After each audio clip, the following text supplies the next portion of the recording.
The Nigerian presidency has a chief of staff, a national security advisor, a chief economic advisor, a principal secretary, multiple special advisors numbering in the dozens. And yet, in the last 6 months, 3 of the most consequential decisions affecting 220 million Nigerians were made by people whose names do not appear on any official list. Nobody elected them, nobody confirmed them, and almost nobody is talking about them. So here's the question I want you to sit with before we go any further. Who is actually running Nigeria? Before we go deeper, if you're just finding Nigeria news feed, welcome. This channel exists to break down what's really happening in Nigerian politics without the noise, without the spin. Hit subscribe and stay with me because this one gets interesting.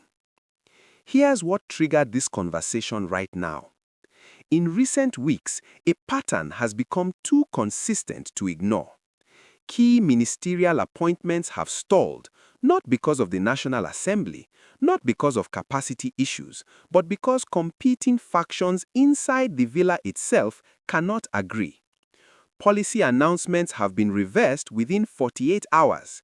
The CBN, the NNPCL, and the Ministry of Finance are making public statements that contradict each other. And the presidency's official communications unit appears to be operating without a clear chain of command. Now, these things happen in any government. Bureaucracies are messy. But what's different here is the pattern of the dysfunction, and more importantly, who benefits from it. This isn't about one bad week at Aso Rock.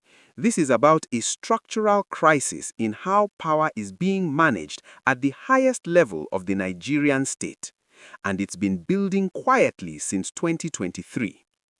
To understand it, you need to understand what the architecture of the Tinubu presidency was supposed to look like and what it actually looks like today.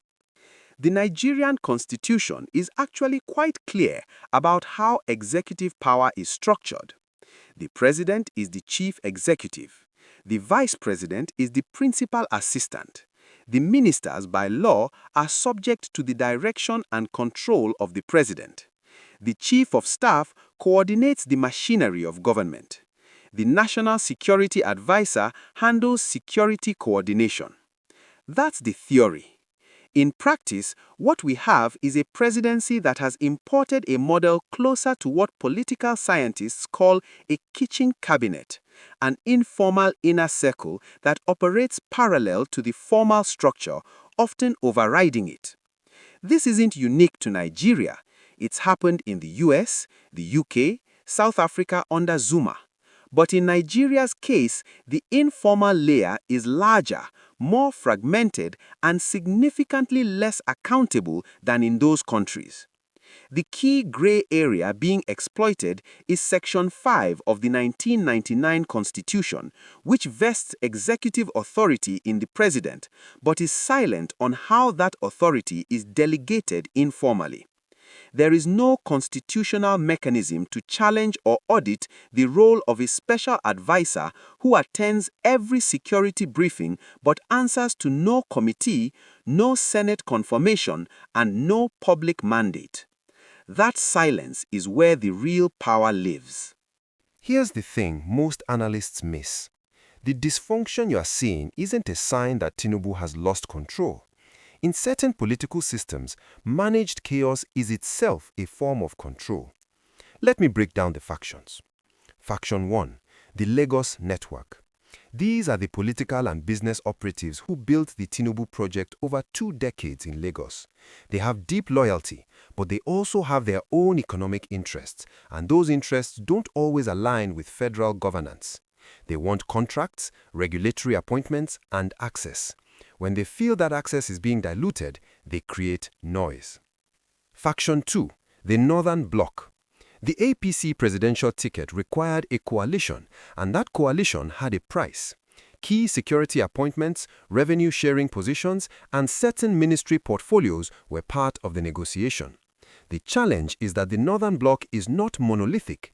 There are Buharist remnants, new money governors with independent power bases, and traditional rulers whose influence works outside the former party structure entirely. Faction 3. The Technocrats. People like Wali Edun, Bosun Tijani, and Yemi Cardoso. These are people with genuine reform credentials, but they are operating inside a political environment that is fundamentally hostile to technocratic decision-making. Every time they try to implement a market-based reform, they run into political blowback from one of the other two factions. And there's a fourth player in this equation, one that none of the official narratives acknowledge. I'll come back to this in the final section because it's the piece that makes everything else make sense. Now, who benefits from the current confusion?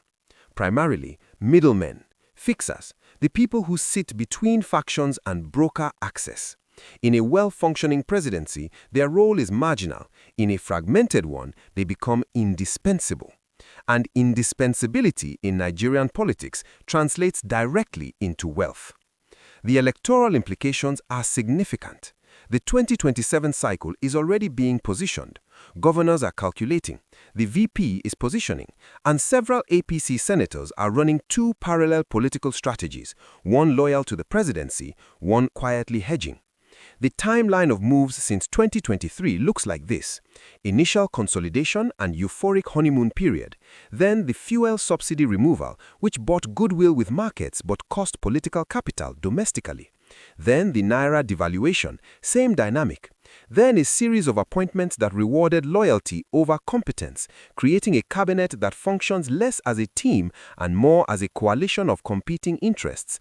And then from late 2024 onward, a visible slowdown in reform momentum combined with an increase in the informal power of those kitchen cabinet figures I mentioned earlier. Now, if what I just laid out surprises you, drop a comment below.